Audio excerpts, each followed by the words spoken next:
So our series I'm titling Finding Christ in Christmas. And we started this last week, and of course, many of you who are already the initiated, finding Christ in Christmas, well, of course, it's a trivial thing. It's in the name, Christmas, Christ Mass. Finding Christ, what exactly are we talking about here? Well, what I made reference to last week was that while we, of course, have many different celebrations and traditions around Christmas, a lot of these things can sometimes be a barrier for us in actually experiencing Christ in Christmas. This may not be the case for everyone, but as I talk to people over the years, I recognize and notice that Christmas, while it is ostensibly at its heart about celebration, has come to mean a lot of different things for a lot of different people. And not for everyone, but these are the kinds of things that I'm sure you hear, and I certainly hear from lots of folks around the Christmas season. First of all, it can mean a very busy calendar. We talked about this last week. So a lot of busyness, a lot of go, go, go, and a lot of different places, things to do, and people to see, and malls to shop at, and it just feels a little hurried. So we associate it with this kind of busy, kind of strained feeling. That next image there, the shopping cart, refers to the consumerism or the commercialism that we often see. And many of us have come to sort of look down on that a little bit. It's like, why is it that this holiday is ostensibly about Jesus, has become about gifts and extravagant spending when that isn't really what it's all about? Recognizing, that is a big tension for a lot of us. Stress is what that next image is indicating. With all of the previous two, this can bring out enormous stress. And I know that many people have said the statement almost sheepishly to me, I just can't wait for Christmas to be over. And I know what they mean. They don't want the celebration of Jesus. They want Jesus to be out of their lives. Of course they don't. But because of everything that Christmas has meant, they're looking forward to that peace that ostensibly we're recognizing through this week's theme, looking for that peace that comes after all the hustle and bustle of the ceremony. And of course, finally, we recognize that there are many of those who see the holidays as very difficult because of the grief or loss they have experienced in their life. Christmas was maybe at one point associated very tightly with this one loved person that you'd see every single year or make Christmas what it was, and holidays are just another reminder of how that loved one is no longer with us, and we can experience that grief or loneliness because of that. And so what I said last week, and I'll say again this week, it is okay. You don't have to like Christmas. We like Christ, but the celebration and all the everything around it, there's nothing requiring you to like it. It is okay to be like, I'm just kind of getting through this, and that's just what it is. You don't have to feel guilty for not being able to gin up all these feelings because of everything that you're feeling. But however, what I did say, and what this whole season is about, is that there are many things that we do experience positively in this season, that many of us experience positively, typically through things that we don't on the surface see as an explicit Christian thing. It's just part of the holidays. But I wonder if even these naturally joy-filled things can be a route for us back into the heart of Jesus, so that we might find Jesus, because through any number of these things, we might find that Jesus is reaching out to us and ministering to us. That perhaps we can see this season not as me having to do a bunch of things to be worthy of Christ, but to recognize the good news, the gospel amidst this, that this season is all about Christ reaching out to us. And in your circumstance, God might in fact be using any number of things to reach out to you, to minister to you, wherever you are out, wherever you need him, rather than him needing you. And so for today's theme, we are talking about beauty. Last week was all about music, how we can see the Christmas music as a way back into the heart of Jesus, that whenever you hear a Christmas song, particularly a Christian Christmas song, coming over the radio in the mall or being played in your car, that you can be drawn into maybe even a momentary recognition of the beauty that is found in Jesus. And for today, I want to talk about beauty, because this is indeed something that I think a lot of us get a lot of out of Christmas. Even for all the busyness, for all the stress, I think almost all of us just enjoy going down our roads as the snow is coming down, and maybe we're getting a little frustrated by the slush on the ground.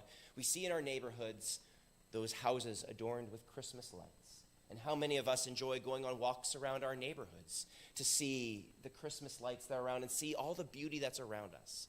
Even for as much as being in those shopping malls might be a very stressful thing, isn't it kind of nice to see the decorations and have that glimpse of beauty as you're trying to get from one store to another, and that Christmas tree that has been set up to give you a little bit of sense of awe and wonder as you are passing by. And this is what I love about Christmas, is because even those who perhaps don't know anything about Christ or the true meaning of Christmas, they're all joining in this as well. You know, it's not like it's just the Christians who are like devout, you know, and following after God that are doing this. We have our entire society joining in to help decorate and help us, the believers, to have an indication of what this season is all about. And some people have gone to great lengths that this Christian, I haven't gone to lengths. And I don't know if this dude that I'm about to show you is Christian or not. I'd love to think that he is. But even if he isn't, the things that you see, like this next video, I think are part of what's really great about this holiday season.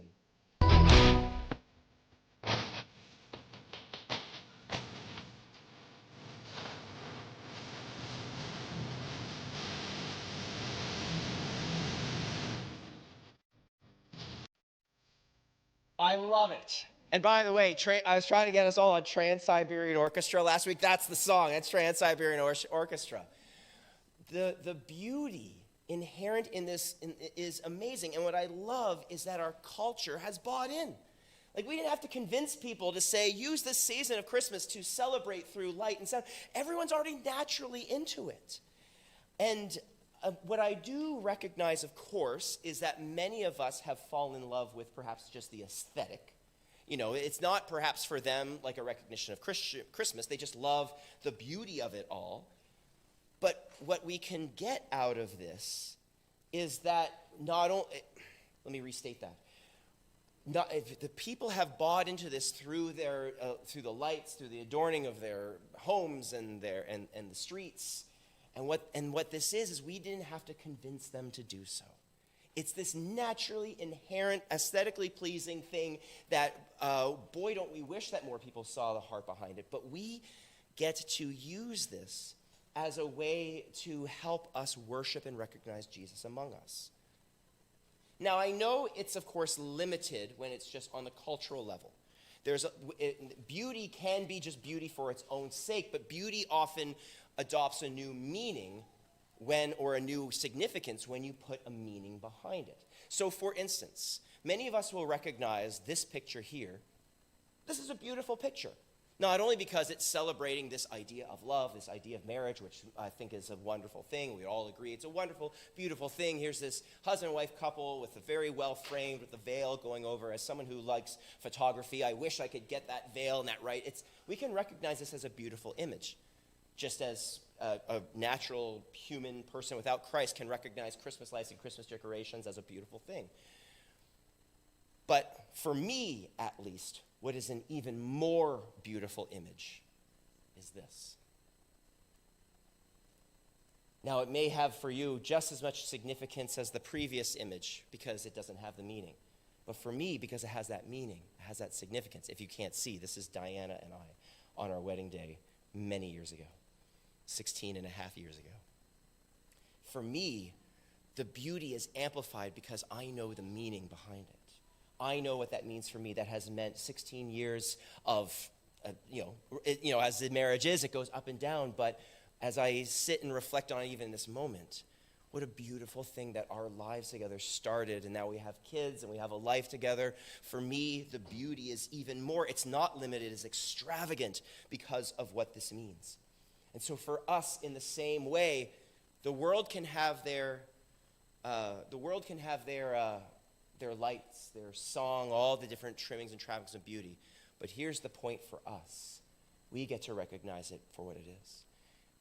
We get to recognize the true beauty in something like this, a nativity scene, because we know that the beauty of the season comes from a deep heart. And I love nativity scenes. I think there is a natural beauty to it. And I think that there's a lot of folks out there, they may not be doing it as much if they're not Christian, but I think people recognize that there is a certain beauty and aesthetic to the sort of rustic and sort of picturesque nature of it. But for us, the multiple and beautiful expressions of this are a way to point us to Christ. And in fact, those Christmas lights that we often look around, we might decry them as just part of the commercialism of the season. But no, in fact, the tradition of Christmas lights, I looked this up, came from Germany, where they set out lights. They originally would have been candles. Of course, they didn't have electricity. But it was to recognize that this season is about light. It's just I'm going out of order here, so I'm going to go a few slides later. They were recognizing and celebrating this fact that comes from John chapter 1, verse 1 to 9. In the beginning was the Word, and the Word was with God, and the Word was God. He was with God in the beginning. Through him all things were made. Without him nothing was made that has been made. In him was life, and that life was the light of all mankind. The light shines in the darkness, and the darkness has not overcome it. There was a man sent from God, whose name was John. He came as a witness to testify concerning that light, so that through him all might believe. He himself was not the light. He came only as a witness to the light. The true light that gives light to everyone was coming into the world. And so these lights, I'm going to go back here a little bit, these lights on the houses, perhaps they're a way that God is reaching out to us in the beauty of the secular portion of the society, to help us remember that we have light in this world, the deeper meaning. That we can recognize the beauty of these kinds of pictures, these kinds of decorations, even more as if we were looking at our own wedding photos, our own significant photos, that to another person it might seem just another wedding photo. This is not just another picture of light. Your neighbor that has their lights all decked out, that other guy that has it synchronized, the Trans-Siberian Orchestra. It's not just another beautiful thing. It's something giving celebration of the fact that we have light in the world. And so with our nativity scenes, and this is why I got Jocelyn to read these passages, because she read for us from Luke this original story that these nativity scenes come from, where where Mary and Joseph came and had their baby and wrapped him in cloths and put him in a manger. That we know the significance from this story. And so when we look at these nativity scenes, even as we are feeling all the other negative feelings about the season, we can have a glance at those nativity scenes and experience that as a way in which God is reaching out to us through beauty. God has been in the business of reaching out to people through beauty as well. It's fair to say to me that this scene that Jocelyn also read to us, which was on one sense terrifying, as the scripture says. Can you imagine if all of a sudden you're out in the middle of the wilderness and all of a sudden this big beam of light comes with an angel, and all of a sudden, that would be a terrifying thing. And yet the story continues to say that there was, in verse 13, suddenly a great company of heavenly hosts appeared with the angel, praising God and saying, "Glory to God in the highest heaven, and on earth peace to those on whom his favor rests."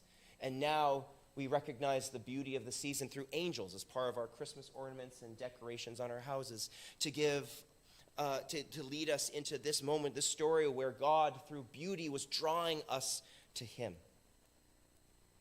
And so for some of us, it may not be as extravagant as nativity scenes or angels in our homes, because we just don't have the opportunity for that. But for us, it might be as simple as a candle, which is why we have Advent wreaths. Some of you might have Advent wreaths in your home, but even if you don't have any other decorations in your home, perhaps even just lighting a candle could be a way for you to be drawn into that, as a suggestion for how you might bring that beauty into your home, into your life. Because even just a candle points us to the fact that light has come into the world, as we read in that John passage.